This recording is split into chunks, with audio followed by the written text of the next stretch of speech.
हम मुद्दे पर बात कर रहे हैं, हमारे पास मुद्दा है और उस मुद्दे पर ही हम बात करेंगे। गौरव भाटिया भारतीय जनता पार्टी के प्रवक्ता है, बीजेपी के शासन पर बात करिए ना, विपक्ष होने के नाते। टेलीविजन में बहुत सारी चीजें होती रहती है, प्लीज एक दूसरे पर व्यक्तिगत टिप्पणी मत करिए, फिर उनको भी रोकना मुश्किल हो जाएगा और चर्चा फिर यही होती रहेगी। कृपया प्लीज गौरव भाटिया जी आपकी बात खत्म करिए, चलिए। सबसे पहले तो ये जो धमकी इन्होंने दी, ये अपने आप में दर्शाता है कि मायावती ने गुंडा पार्टी क्यों कहा था, क्यों साइकिल टूट गई है।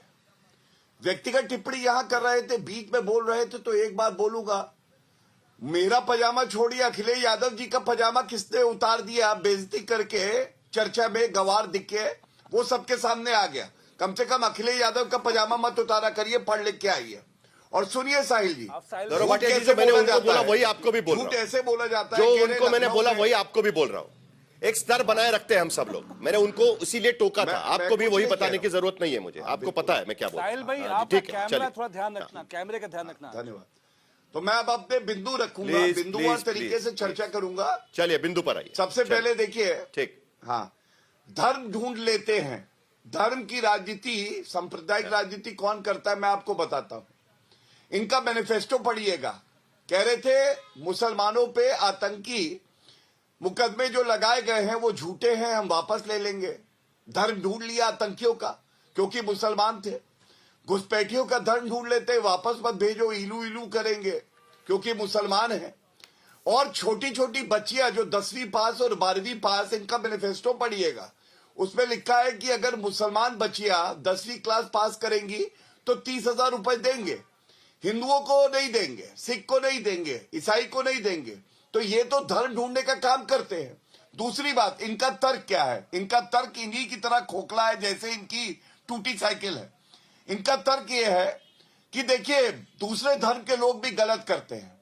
तो बिल्कुल सही बात आपने भी उजागर करी और मैं भी डंके की चोट पे कहता हूं, सरकारी जमीन पे अतिक्रमण हो, अवैध कोई भी कनेक्शन हो बिजली का, अगर कार्रवाई होगी तो सब पे बराबर होगी। और आप मुझे बताइए, क्या दूसरे की गलत बातों से सीखना है? हम सब जानते हैं मुसलमान है, रोड पे नमाज पढ़ते हैं। हिंदू वर्ग तो बाहर नहीं आता, ये नहीं कहता कि मैं सारी रोड कब्जा लूंगा, मैं यहीं पे पूजा करूंगा। अच्छी बात सीखिए, बुरी बात का त्याग करिए। लेकिन दिक्कत क्या है, मुसलमान अगर चाहे कि वो बुरी बात को छोड़ देगा, तो ऐसी पार्टियां हैं जिनकी 2 कौड़ी की औकात रही है और आके धर्म के आधार पे आतंकियों का संरक्षण करती है। ये गलत बात है। और अंत करूंगा एक बात और, लखनऊ में, मैं लखनऊ का रहने वाला हूँ, 90% कोई भी ऐसा घर नहीं है जिसके नक्शे वाले पास ना हो, इनको पता नहीं। ठीक है, बात करना भाई, जरा भाषा सभी लोग भाषा की मर्यादा रखेंगे। चलिए एक मिनट प्लीज प्लीज प्लीज, 8 साल हो गए Amit ji please, Gaurav Bhatia ji please please please please please मुझे जवाब देना है। गौरव भाटिया जी एक जल्दी से एक चीज का जवाब चाहिए प्लीज। कोई इस तरीके से बात नहीं करेगा। गौरव भाटिया जी प्लीज, आप दोनों कई सालों से प्रवक्ता हैं। रुकिए साहिल जी, नहीं आप नहीं किसी भी भाषा का इस्तेमाल नहीं होगा और मैं बोल चुका हूं इसके बारे में। नहीं प्लीज आप दोनों सुनिएगा प्लीज, इस तरीके की भाषा का इस्तेमाल नहीं होगा। बाकी लोग भी इस पैनल पर बैठे हुए हैं।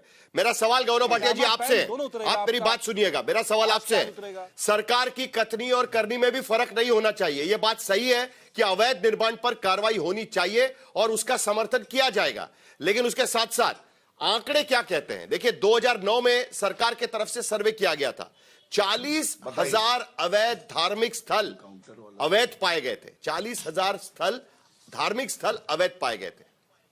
1,779 एकड़ जमीन, डिफेंस की जमीन जिस पर कब्जा पाया गया था। और अभी आंकड़े क्या कह रहे हैं? पिछले साल भर में 1,000 अवैध निर्माण हटाए गए।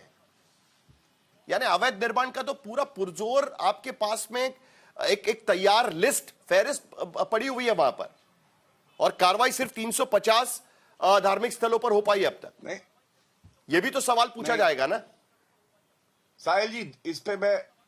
इसमें एक बात मैं कहूंगा बहुत जिम्मेदारी से। सबसे पहली बात तो अतिक्रमण नहीं हो पा रहा है जैसा समाजवादी पार्टी की सरकार में होता था, यह भी एक उपलब्धि है, आप मानेंगे। दूसरी बात, आपने खुद माना कि 40,000 धार्मिक स्थल ऐसे 40,000 जहां पे अतिक्रमण था। हाँ 40,000, हाँ। 40,000 आपने ही बोला अभी 40,000। हाँ, हाँ, तो मैं भी यही बात कह रहा हूं कि अगर आज शुरुआत हुई है और धार्मिक स्थल चाहे किसी भी धर्म का हो, हम जानते हैं खासकर एक धर्म ऐसा है जहां अतिक्रमण ज्यादा होता है, लेकिन चलिए सभी धर्मों के जो भी अनुयायी हैं वो इसको सही बताएंगे।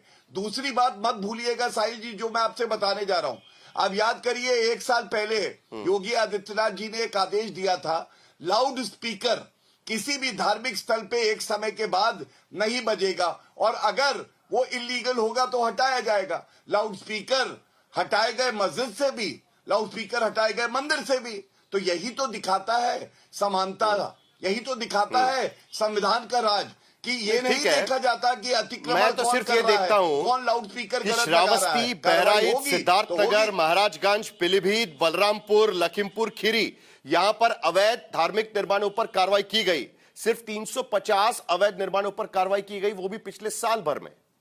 2009 से यह लिस्ट सरकार के पास पड़ी हुई है, लेकिन कार्रवाई वहां पर देखी नहीं गई थी। अमित जमाई जल्दी से आपका जवाब, उसके बाद मुझे बाकी लोगों के पास भी जाना है। कितनी मस्जिदों पे कार्रवाई करी थी जब इनकी सरकार थी? 5 साल पूछिए जरा। मैं दोबारा से अमित जमाई, मैं दोबारा से समाजवादी पार्टी की तरफ से माननीय अखिलेश जी की तरफ से बहुत साफ कह देना चाहता हूं कि सरकार का मुख्यमंत्री उत्तर प्रदेश का जातिवाद के नशे में चूर है।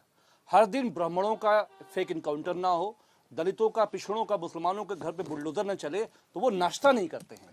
एक बात बताइए, कोडीन भाई जौनपुर वाले, उसका पूरा जो गिरोह था, ईडी की रिपोर्ट में एसआईटी 10 सेकंड एसआईटी की रिपोर्ट में लखनऊ से एफआईआर हुई, किसके घर पे बुलडोजर चला? आरोप तो आप धर्म के नाम पर कर रहे थे, किसके घर पे अब ब्राह्मण कहां से आ गए इसमें? बुलडोजर किसके घर पे चला?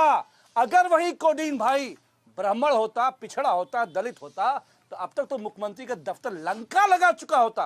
पुलिस को आदेश है। अब तक तो आप कह रहे थे कि धर्म के नाम पर कार्रवाई हो रही है, अब इसमें कोडीन भाई का कुछ नहीं होना चाहिए। भीतर ब्राह्मण कहां से आ गए? तो विरोधाभास बोल दिया। नहीं है सजाती गुंडे हैं, वो मुख्यमंत्री का संरक्षण है। तो कोडीन भाई एंड कंपनी का जो ड्रग कार्टेल है, विक्रम जी ज्यादा जानते हैं कि पूरे मामले में लखनऊ में गौरव भाटिया जल्दी से, कोई गिरफ्तारी नहीं हुई और ना होगी, ना होगी गिरफ्तारी। अमित गौरव भाटिया, देखिए मैक्रो लेवल का आरोप अभी धीरे धीरे माइक्रो होते जा रहा है, धीरे धीरे आप जाति ढूंढ रहे हैं उसमें, बोलिए। सच है जाति सच है उत्तर प्रदेश के अंदर। देखिए मैं इतना ही कहना चाहूंगा, कैसे विरोधाभास सामने आता है। अखिलेश यादव रोज कहते पीडीए, पिछड़ा, दलित, अल्पसंख्यक, वहां पे तो ब्राह्मण की बात ही नहीं करते आप, वहां पे तो जो और जाति है उनकी बात ही नहीं करते। यहां बड़ा आपको ब्राह्मण याद आ गया। और सबसे बड़ी बात है, जब ब्राह्मण माफिया का एनकाउंटर हुआ था तो सबसे ज्यादा कौन रोया था? अखिलेश यादव। उन्होंने क्या बोला था? उन्होंने कहा ये जो माफिया है ये ब्राह्मण है। मतलब माफिया का भी ये धर्म और जात ढूंढ लेते हैं। और दुख की बात क्या है, मैं अंत करूंगा इस बात पे, ये एक ट्वीट है समाजवादी पार्टी का, बोलेगी जब बहराइच में दंगे करवाए लोगों ने। आप भारतीय जनता पार्टी के ब्राह्मणों को धमका सकते हैं, हमको नहीं धमका सकते। बीच में ना बोले। साहिल जी आपको डिबेट में चलिए आपका ये खत्म करने दीजिए। चौधरी अमित भाई खत्म करने दीजिए। डॉक्टर विक्रम सिंह के पास जाना है, कई बार उनका नाम लिया गया है, जरा उन्हें भी पूछा जाए प्लीज प्लीज प्लीज। अमित जमाई जी please, Bharatiya Janata party please बात पूरी तो कर गलत होगा किसी भी समाज के खास समाजवादी पार्टी, ठीक है उनको बात पूरी करने दीजिए। अमित जी प्लीज, अमित जी प्लीज, इंसाफ और इंसानियत। ठीक है अमित। ब्राह्मण अगर दबा कुचला है साहिल जी के हम नहीं बोलेंगे। बात खत्म करिए आपकी। अरे कैसी नहीं बोलिए ना, आपको बोलने से कौन मना कर रहा है, लेकिन उनकी बात तो खत्म हो जाने दीजिए। गौरव भाटिया आपकी बात खत्म बताओ, करिए। पंकज चौधरी ने क्यों धमकाया ब्राह्मणों को? चलो बताओ, धन्यवाद। पंकज चौधरी ने क्यों धमकाया ब्राह्मणों को?